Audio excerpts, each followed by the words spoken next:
చల్లగా ఉండాలని అలాగా దీవించిన ఆయన. వాళ్ళ బతుకు మీద వాళ్ళ భాగ్యం మీద వాళ్ళు గిట్ల బతుకుతారాయా వాళ్ళు గట్ల బతుకుతారా అని వాళ్ళ మీద ఏడ్చేటోళ్ళ మొగ నేలకేసి రాగాలి. ఏ చేత రాకుతాను ఆయన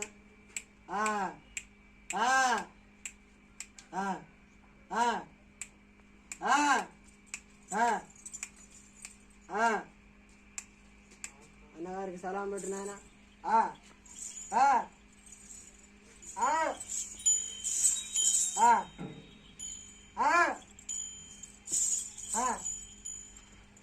అడుక అడుక అడు అడు